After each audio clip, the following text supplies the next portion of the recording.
So Eve Morningstar asks, how did you begin to mold your herbal path as a teacher, and what were your first teaching experiences like? And then they go on to say, I think I'd like to teach one day and be a part of connecting the community with herbal medicine and plants in general, but not really sure where to start. So Erika, do you want to start with that one?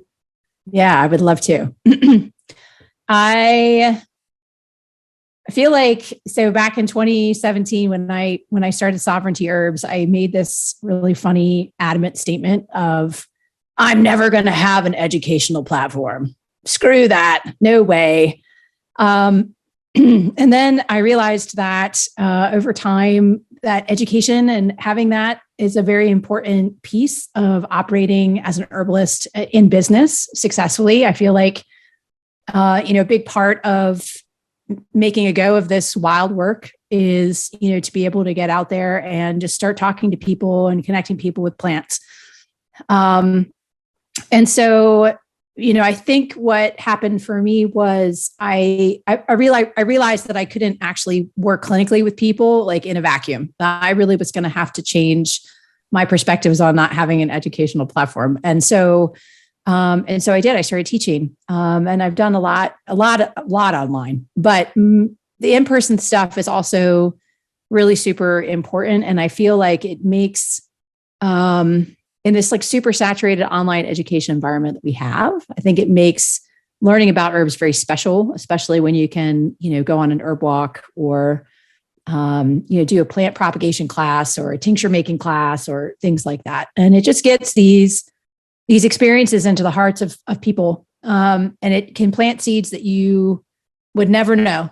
And so I don't know if I'm answering a question or if I'm just kind of rambling about my experiences, but I definitely started off working like predominantly like simple, thinking to myself, okay, well, what can I teach? If I were to listen to the voice that says, I don't know enough to start teaching people about this, got to turn that voice off and just focus on the voice of like, well, what do I know? I do know things that maybe other people don't know. And so just starting off simply, like doing herb walks, really great way of starting to teach. Also, any kind of how-to class. I mean, some of the easiest ones for people or most accessible, I would say, is like, bringing herbs in as food, and really just getting people's hands on plants, really, and interacting with them as beings in the world.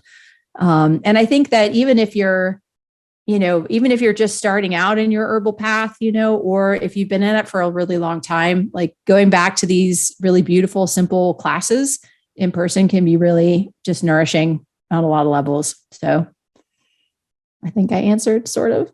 I really like that answer. I like not focusing on the negative voice, but the positive voice, like what can I teach? I think that's a really good place to start. Any input on that, Jim? Yeah. So with regards to that negative versus positive, I know that a ton of people have heard or are going to hear like, oh, wait, you don't know enough to start teaching classes. You haven't done this, you didn't do that, and you don't know like all of the letter acronyms for all the different processes or this and that and the other. And you could get caught up in that all day long. But I was maybe 3 years into learning about plants and I got nagged into teaching classes. And when I started teaching classes, if I were to do that now, a bunch of people would be like, could you believe that person? Like, how can they think that they know enough to go out there and teach classes and they're a menace and like, this is what's wrong with herbalism. But it was through teaching classes that I got enough interaction with other people to actually grow my understanding and to grow from teaching about things that I've heard from other people to things that I learned from experimenting on people who came to classes. And it was important for me. Like I could not have gotten to all the places that I've gotten to if I hadn't started teaching classes without any formal any education of any kind.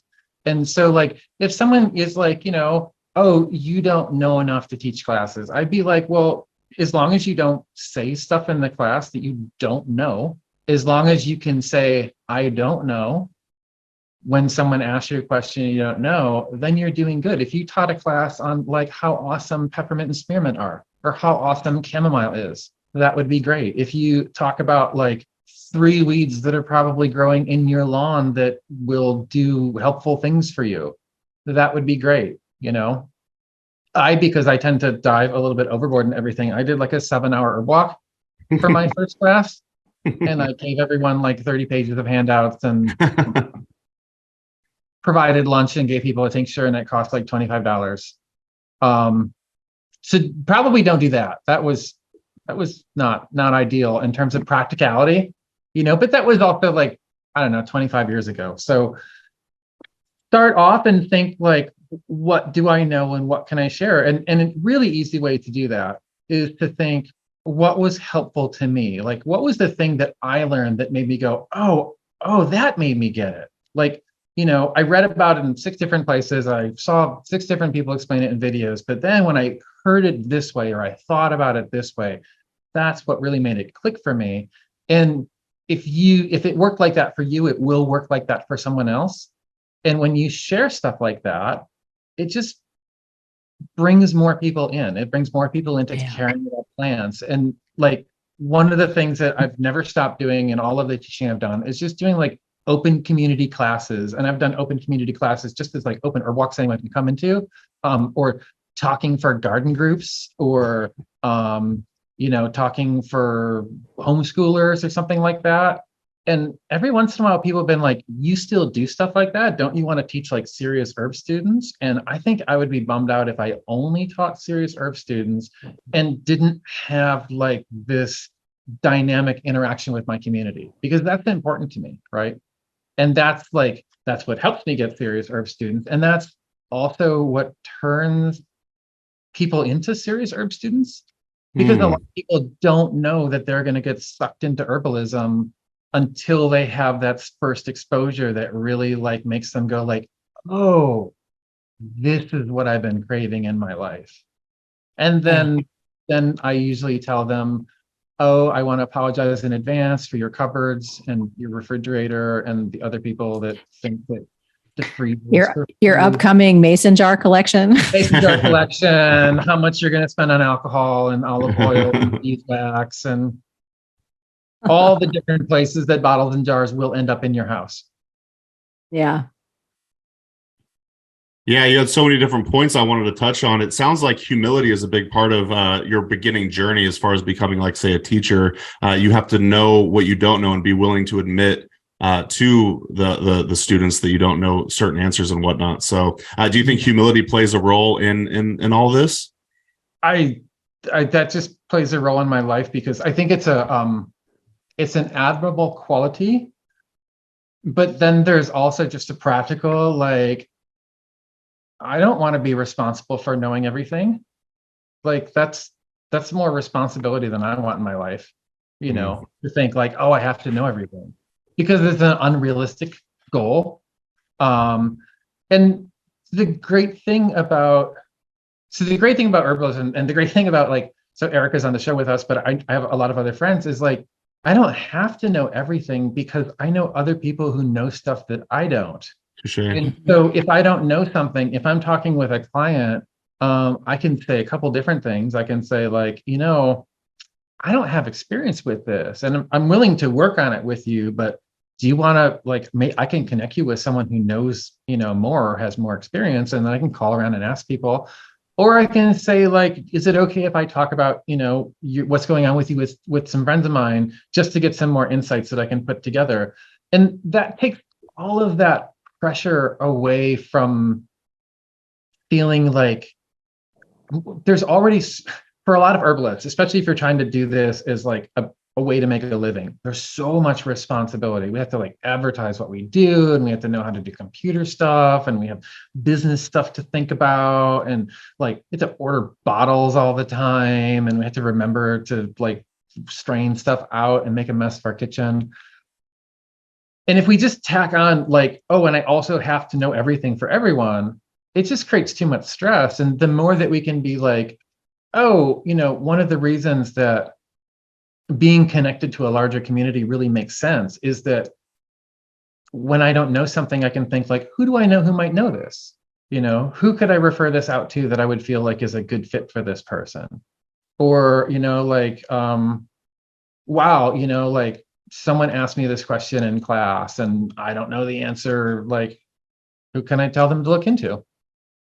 And so that's what I want to do. And that feels really good to me. It feels really good to like spread the word and spread the love, and really think about herbalism as being very cooperative and not competitive. Not like, Absolutely. there is a competitive aspect in the sense that there is something there, that there is some competition, right? In one given year, someone's not going to take 3 different herb courses, right?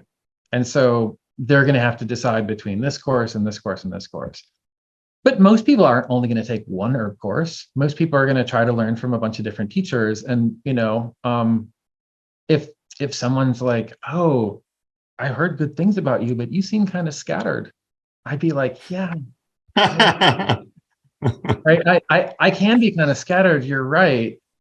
Or they're like, you talk really fast. I was like, I do talk really fast.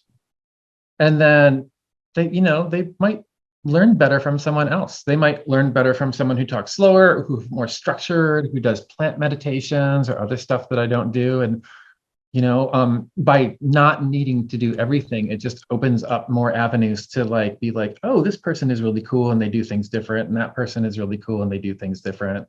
Or like when people plug for Erika, when people get through my course and they're like, do you do like another year where you teach clinical stuff? And I'm like, I'm too scattered to teach clinical stuff. Like I'm probably not the right person to teach that, but like Erika is really good. And I've had students who have gone and taken Erika's class and been like, thank you so much for turning me on to Erika's course, because it was really helpful. It was exactly what I needed. And it feels good to me because I'm like, oh, Yeah. Erika, nice things about me. I say nice things about Erika, and it just all feels good. And that's kind of everybody wins. everyone. Everybody works. There's like enough room for everyone, I think. And I want to just second like the idea of, with the teaching question to finish off, all like that question is to also say that like, I believe it's about clinical practice as well.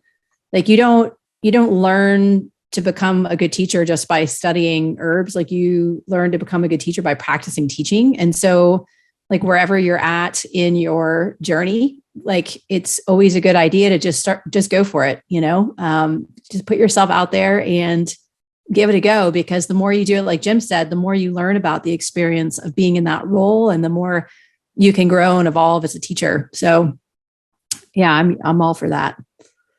I know people who like their initial experiences teaching were not great experiences, but it led them to be like, oh, if they kept at it, they're like, oh, I was trying to teach in a certain way because that's the way I felt like I should, or I wanted to be able to teach. But we all have to think about like how we best teach, right? So for example, like there's a whole bunch of great teachers and I can't teach anything like them. Like I can't do that. I can't do like the very like this leads to this, leads to this, leads to this, and here are all the pathways and all of the big words and like the very fine detail stuff. I'm better at making up like cartoon analogies and silly props and everything. And some of those people can't do that either. So it just works out. You just find the way that like works best for you. And whether it's more fine detail stuff or it's more storytelling or it's more like physically making stuff and doing, like try a few different things and then like see like, oh, at what point in teaching did I feel like, oh, wait, now I'm hitting my stride. This is really working for me. And it's coming out a lot more easily, and then focus on that.